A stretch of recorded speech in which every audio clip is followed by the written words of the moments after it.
Pirms 20 gadiem īstenībā es nekad kaut ko tādu nevarēju iedomāties. Es jums godīgi pateikšu, jo es vairāk biju tā, ka tas viss notikās solīt pa solītim, un es nekad nevarēju iedomāties, ka mēs būsim tāda līmeņa uzņēmums, kāds ir patreiz. Bet dzīvojot pēc principa, ka vienmēr var labāk, var izdarīt daudz. Un otra lieta ir neskaitīt kaimiņu dārziņā. Es reizēm domāju, ka tie, kas vairāk skatās, kas ir kaimiņam aiz sētas, viņi tam vēl tik daudz enerģiju, ka viņiem nav laika pašiem attīstīties. Un es domāju, ka tā ir latviešu liela problēma, un es domāju, ka tie uzņēmumi arī neattīstās, un viņiem nekas nav vairāk.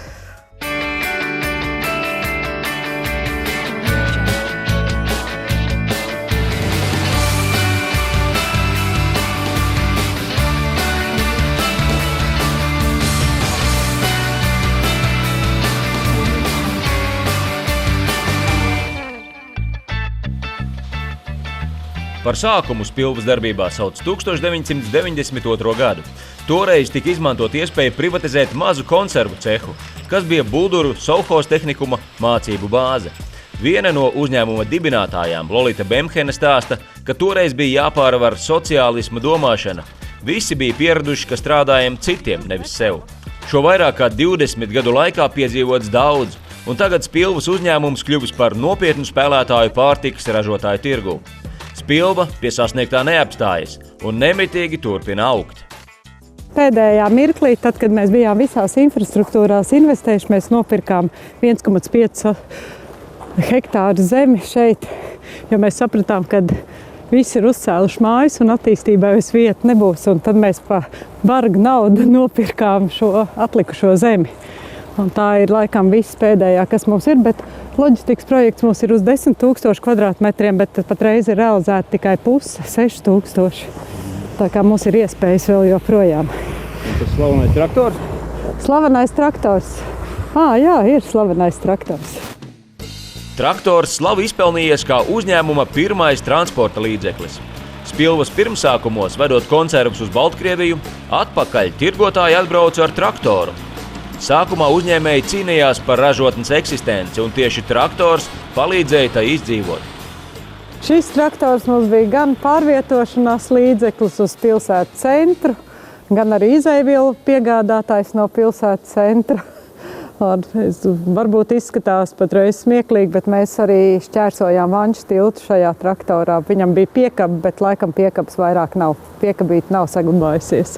Bet viņš joprojām mums kalpo iekšējām vajadzībām, tātad sniega tīrīšanai. Kā ar cieņu pret sirmgalviem, ja? Uzņēmumā?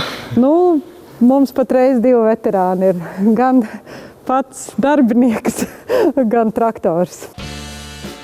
Par veterānu Spilvas uzņēmumā nekautrējoties var saukt arī tomātu mērci. Lai arī šobrīd uzņēmums ražo preces 9 dažādās kategorijās, vairums šo uzņēmumu saista tieši ar kečupu. Tad, kad mēs sponsorējām kādreiz motokrosu, tad mums ir pielips jau tas tomātu mērcis un kečups, jo es atceros, ka Rupeiks Māris brauc, te vienmēr teica, kečups brauc. To es no skatītājiem dzirdēju, un es arī Mārim vienmēr teicu, tev ir pielips šis teiciens, tev laikam visu mūžu dēvēs par kečupu. Jo tāpēc, ka Spilva bija, protams, uz formas, un neviens neteica Spilva, bet visi teica kečups. Tajā laikā mūsu tomātu mērķis bija kā tāda valūta, ko visi gribēja, visi stāvēja rindā. Un pat reizēm bija tā, ka ražojot mērķi stāvēja jau mašīnas un bija uz izķeršanu, kurš to tomātu mērķi dabūs. Tā varētu tikai katrs tagad pasapņot, lai tā būtu. Jā, bet tomātu mērķis īstenībā bija tas produkts, kas palīdzēja Spilvai atspērties un arī kļūt par tādu uzņēmumu, kāds viņš ir tagad. Te paldies jāsaka Somiem, ar kuriem 90. gadu sākumā tika izveidota veiksmīga un pretimnākoša sadarbība. Skandināvi atsūtīja konteineri ar kečupu, par ko atlīdzību gaidīja vien pēc 3 mēnešiem. Spilva visu ļoti veiksmīgi notirgoja, Somiem samaksāja jau pēc mēneša. Drīz vien viņi palīdzēja latviešiem iegādāties pašiem savu kečupa ražošanas līniju. Spilvai tas bija milzīgs atspēriena punkts. Tomātu mērces īpatsvars tajā visā biznesā joprojām tikpat liels kā sākumā? Jā, protams, tomātu mērces daļa ir vislielākā, dažādu tomātu mērču. Bet, principā, majonēzes jau diezgan strauji tuvojās tomātu mērču apjomam, un tā kā, arī majonēzes ir ļoti augošs segments. Ja mēs nebūsim interesanti tirgu, tad mūs arī neviens negribēs pirkt, jo cik ilgi var pirkt vienu un to pašu. Jā, ir arī tādas klasikas, sinepes, mārutki, jā, cilvēki, tās mums ir ikdienas garšas un ikdienas produkti, kurus mēs ikdienā lietojam, un es domāju, ka neviens arī nevar iedomāties svētu galdu bez rosola, tātad gaļas salātiem, tā ir majonēze, jā, tā ir jau klasika, bet gribās jau arī piedāvāt kaut ko, kas jūs bišķīt atdzīvina to galdu. Aizējām paskatīties, kas tur iekšā. Tad šeit ir sagatavoti ananāsi, kas tiks pievienoti Ķīnas saldskābai mērcei. Un tur tā Ķīnas saldskābā mērce? Tur top Ķīnas saldskābā mērce, jā. Cik daudz ir tai bunduli iekšā? 2 tonnas 800.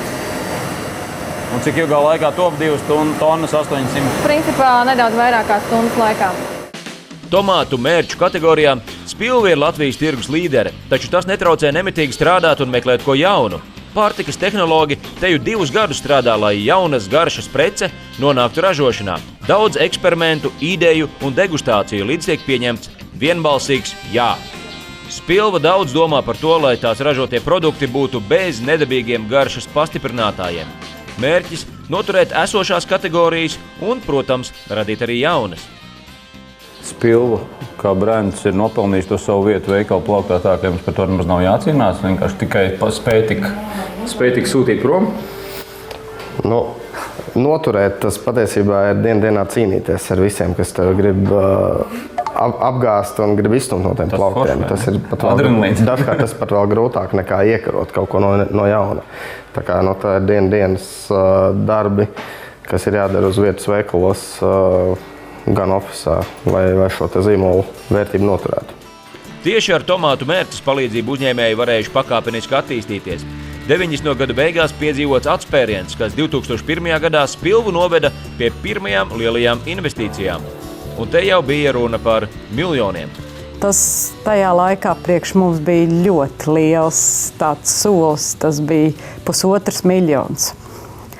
Un tas bija tas gads, ko es droši vien ilgi atcerēšos, jo tiklīdz es paņēmām, tas bija es un mans īpašnieks, mēs paņēmām šo aizdevumu. Tajā pašā mirklī mēs reģistros parādījāmies jau kā miljonāri. Es teicu, tas novērtēja, kā vērtēja tajā laikā un kā tu varēji kļūt par miljonāru. Tas bija aizņemties bankā 1,5 miljonu un tu jau biji miljonārs. Attīstoties, telpas bija kļuvušas par mazu, tāpēc lielo naudu uzņēmēji galvenokārt ieguldījuši nevis ražošanā, bet gan infrastruktūrā, noliktavās, ūdens attīrīšanas iekārtās, darbinieku ģērbtuvē, lai pirmām kārtām radītu ideālus darba apstākļus uzņēmuma pamatvērtībai – darbiniekiem. Pagājuši vairāk kā 13 gadu.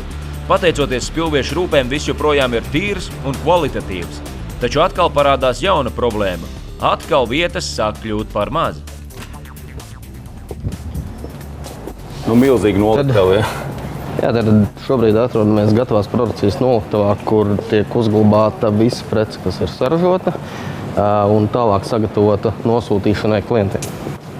Tad kopējā platība ir apmēram 4000 kvadrātmetri. Tikpat apmēram arī palašu vietas šajā noliktavā ir.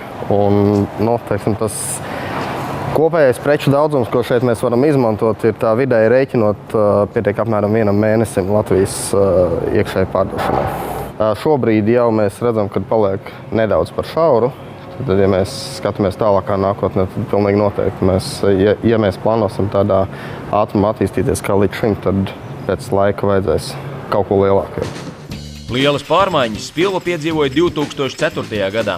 Pirmkārt, pievienošanās Eiropas Savienībai, kā rezultātā Spilvas īpašnieki saprata, ka robežu izzušanas un nenoslēgtā tirgus dēļ būs ļoti grūti konkurēt. Otrakārt, 3 investori par labu naudu uzņēmumu bija gatavi pirkt. Visu labi apsvarot, mēs sapratām, ka to, ko mēs varam tajā mirklī ar piedāvājumiem nopelnīt kā īpašnieki, mēs nekad dzīvē nenopelnīsim arī 10 gados. Un otrs bija tas risks, ka tajā mirklī mēs bijām tādi paši kā viss. Mums nekas it kā nepiederēja, vēl daļai kredīts tikai bija bankā. Ja? Un tas bija tas varbūt lēmums, kāpēc mēs to uzņēmumu pārdevām Norvēģiem. Un daļai skatoties tagad uz uzņēmumu, es domāju, ka tas droši vien bija pareizais solis, jo daudz reizes man cilvēki uzdod jautājumu, kāpēc mēs to izdarījām. Es pirmkārt dzīvoju pēc principa tāda, ka nekad nevajag nožēlot tas, kas ir izdarīts. Un otrkārt, ja mēs paskatāmies patreiz uz uzņēmumu, es domāju, ka ir patreiz uzņēmums gājis pareizā virzienā, ir veikts ļoti liels investīcijas un pateicoties varbūt arī skandināvu domāšanai ir patreiz tāds uzņēmums, kādu varētu vēlēties katrs. Pērn Spilvas Latvijā ražotie produkti nonāca tirdzniecības plauktos 16 dažādās valstīs. Eksporta tirgus apjoms pēdējo 5 gadu laikā audzis teju par 1 miljonu. 2013. gadā sasniedzot 2,82 miljonus eiro. Un šī laikam tā telpa, kas ļoti koncentrētā veidā ļauj nojaust darbības virzienus, galvenos eksporta apjomus. Es domāju, ka šeit mēs tiešām redzam visus tos virzienus un tās valstis, kurās mēs patreiz strādājam. Ir īpaši paskatoties uz šo sienu, mēs redzam mūsu lielākos eksporta tirgus, tātad Somija, Krievija, Ukraina. Un, protams, mums ir arī tādi mazāki tirgi. Jā, ļoti svarīgi tirgi arī ir Igaunija, Lietuva. Te mēs varam redzēt, ka šis viss plaukts, tie ir eksporta tirgi. Pagriežoties uz otru pusi, mēs redzam, ka cik liels arī ir mūsu preču sortiments. Tātad Latvijas tirgu mums arī ir ļoti daudz produktu. Spilva ir viens finansiāli veselīgs uzņēmums ar izteiktu vietu vienā no pārtiks nozarēm. Tā uzņēmuma vadībai atzīst DNB bankas ražošanas uzņēmuma daļas vadītājs Jānis Gaibišelis. Par Latvijas tirgu es domāju, ka ņemot vērā, ka iedzīvotāju skaits samazinās Latvijā, tomēr tā konkurence ir pietiekami liela un es domāju, ka viņš ir pietiekami piesātināts. Taču, ko mēs varam redzēt, ja mēs runājam par pārtikas nozari, kad 2008. gada sākumā aptuveni 20% no pārtikas nozares gāja eksportā, tad faktiski pagājušajā gada nogalē jau no kopīgās nozares faktiski ap 40% no apgrozījuma bija eksporta apgrozījums. Tas nozīmē, ka mūsu uzņēmēji var atrast papildus tirgus, papildus klientus un faktiski šo apgrozījumu nozarē kāpina uz eksporta rēķina. Es domāju, ka vienkārši nav citu variantu, jo Latvijā cilvēki var apēst tik, cik viņi var apēst, un mēs ļoti labi zinām, kāda ir pirktspēja pensionāriem. Un, ja mēs skatāmies no kopējiem 2 miljoniem, ja mēs atskaitām mazus bērnus un pensionārus, tad mēs redzam, cik paliek arī tie darbspējīgie, kas kaut ko nopelna. To mēs vakar redzējām, ka valsts iestādēs strādā raidījumā 180 000, kas ir 1/5 daļa. Tad mēs varam ātri parēķināt, cik ir vispār strādājošie Latvijā. Ja? Tātad 180 000 reiz 5, tātad tikai 900 000. Un tad mums ir jāsaprot un jābūt lepniem, cik daudz mēs pārdodam šajā mazā Latvijā.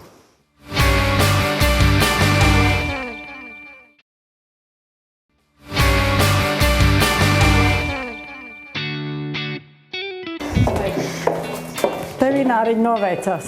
Mēs nākam daudzāk tevi apsveikt. Tā kā vecu darbinieku, neteiksim vecu ilgu darbinieku, tas nav mans privāts. Paldies! Spilvas uzņēmumā pamatvērtība ir cilvēks. Lolita lepni atzīst, ka aptuveni pusi darbinieku šeit strādā vairāk nekā 10 gadus. Cik ilgi mēs kopā strādājam? 21 gads jau būs tūlīt. Jā, 22 vai 21 tādu? Nē, 22 būs tikai mums vēl vasarā, kā mēs nodibinājām. Tātad tu atnāc pēc pusgada. Jā. Tā arī dzīvē notiek, ka tik ilgi arī cilvēki kopā strādā, ne tikai dzīvo. Gandrīz katru darbinieku vārdā saucat? Es daudz zinu, labdien. Lielāko daļu, jā. Tā ir, Jā, es dažus jaunos nepazīstu, bet visus lielāko daļu es pazīstu, protams. Ļoti daudz Lolita pārdomājusi pēc kāda incidenta noliktavā. Kamēr Spilvas vadītāji atradās Kanādā, noliktavā sagāzās prece 500 000 vērtībā, un te viņu pārsteidza skandināvu reakcija. Protams, ka tas bija drausmīgi, ka sagāzās tik daudz tā preces, un viss tur bija vienā čupā sakrits un nezinu, kā pieiet klāt. Bet es zinu, ka man pēc visiem noteikumiem ir tas tālāk jāziņo Somiem, un tā kā Somi man iznāk tiešie vadītāji, mums tā pakļautības schēma ir tāda, kad vispirms Somi, tad ir lielie vadītāji savukārt Norvēģijā. Tad, kad es viņiem to pazvanīju un teicu, ka mums ir notikusi tāda nelaime un zaudējumi vēl nav saskaitīti, tad vienīgais jautājums no viņa puses bija, bet vai kāds ir cietis? Es teicu, nē, Karšiks paspēja iziet, elektrokara vadītājs paspēja izskriet ārā, neviens nav cietis. Viņš teica, pa ko tad tu uztraucies? Tad jau viss kārtībā. Tā ir tikai manta. Galvenais, ka viss ir dzīvi. Spilva ļoti lielu uzmanību pievērsusi, lai darbiniekiem nodrošinātu ideālus darba apstākļus. Labdien! Pusdienas laiks, cik es saprotu, tie uzņēmumā. Pusdienas laiks, labu apetīti! Tā ir ikdiena? Katram savu paciņu vai? Es domāju, ka ne katram savu paciņu. Tā ir mums tāda kārtība, ka mums katram ir garantēts pusdienas silts uzņēmumā. Un es domāju, ka man darbinieki to novērtē. Man princips ir tāds, ja mēs kaut ko darām, tad darām, lai ir skaisti, lai ir arī visiem patīkami un lai visiem mums ir patīkama vide. Es zinu, ka darbs ir ļoti grūts. Es domāju, garas darba stundas, un es ļoti ceru, ka vismaz tas kaut cik viņiem rada iespaidu, ka pa viņiem rūpējās.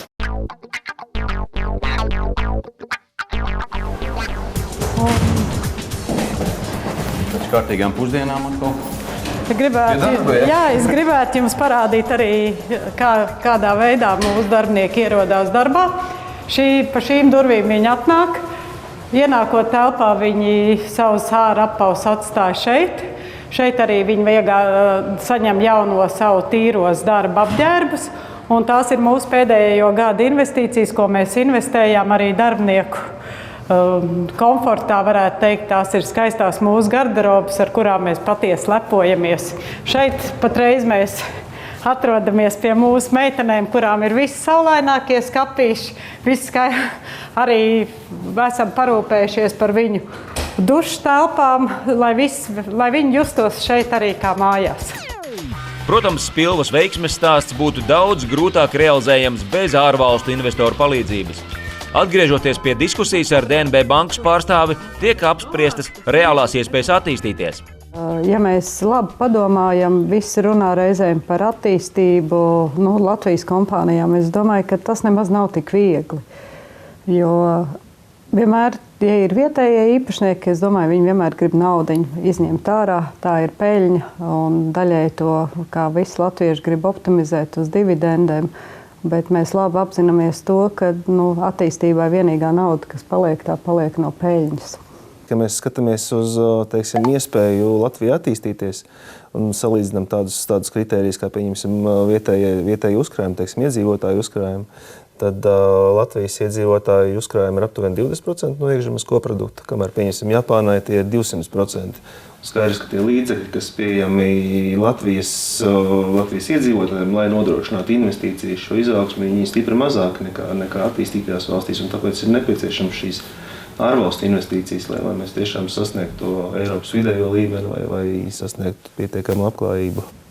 Tad, kad mēs nosaucam tos ciparus, cik mēs katru gadu investējam, tad mēs varam salīdzināt ar jūsu uzkrājumiem.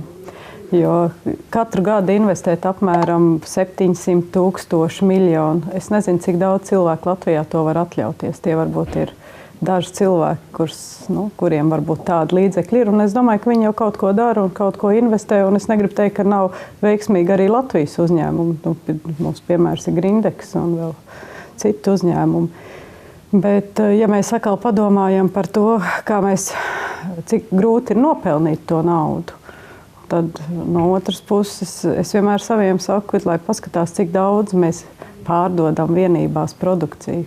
Tas ir apmēram 27 miljoni, un ka kāds saka, viņiem ir ļoti liela peļņa, tad kāds varētu paskaitīt uz to peļņu, cik mēs uz katru to pārdoto vienību, un cik tas ir liels pūls visiem, un cik mēs uz viņu nopelnam. Un tad es saprotu tikai vienu, kad tie mazie uzņēmēji, kur saka, ka maziem uzņēmējiem viss ir priekšā, tad jāsaprot, ka viņi jau nenopelna vairāk. Nē, varbūt, ka būtu daudz patīkamāk, ja būtu Latvijas uzņēmums ar šādu. Ja šādi varētu arī uzbūvēt Latvijas uzņēmumu bez ārvalstu kapitāla, būtu ļoti patīkami, ka Latvijā būtu bagāti cilvēkam šādu uzņēmumu piederētu un tādu sakārtot uzņēmumu. Bet, ja ir ārvalstu investors, kas ir investējis tādas līdzekļus, un es domāju, par to tikai jāpriecājās, jo varbūt patreiz ir atkal tāda situācija, kur Latvijas uzņēmumi var pamācīties, kā vajadzētu strādāt savā uzņēmumā.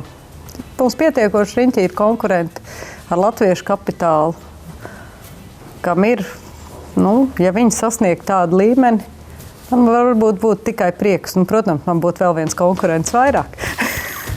Latvijā Spilva ir liels uzņēmums, taču salīdzinot ar skandināvu vērienu, tas joprojām ir ļoti mazs. Salīdzinājumā ar citiem mūsu valsts uzņēmumiem Spilvai ejot grūtāk, jo daudz līdzekļu, enerģijas un resursu paņem skandināvu radītās kvalitātes kontroles. Bet tāpat laikā Spilvas darbiniekiem ir lielisks iespējas mācīties un attīstīties līdz ar uzņēmumu. Principā es esmu ļoti priecīga, kad es strādāju uzņēmumā, kuram ir šī augošā tendence, kur es redzu to attīstību gada no gada, kad tiešām tas uzņēmums aug un attīstās un tiek investēts un tiek ieguldīts. Un man būtu diezgan grūti, ja uzņēmums būtu tāds uz vietas stāvošs un stagnējošs un ka nekas nenotiktu. Bet tiešām šeit, protams, to tempu izturēt, ir tā, ka tiešām ir, bet galvenais ir tas, ka tu redzi tos darba augļus, tu redzi ka tas uzņēmums attīstās un kad attīstās veiksmīgi, un tas priecē, un tas ir tāds gandarījums. Pats interesantākais ir redzēt, kā tas, ko tu esi iedomājies, tiek realizēts dzīvē.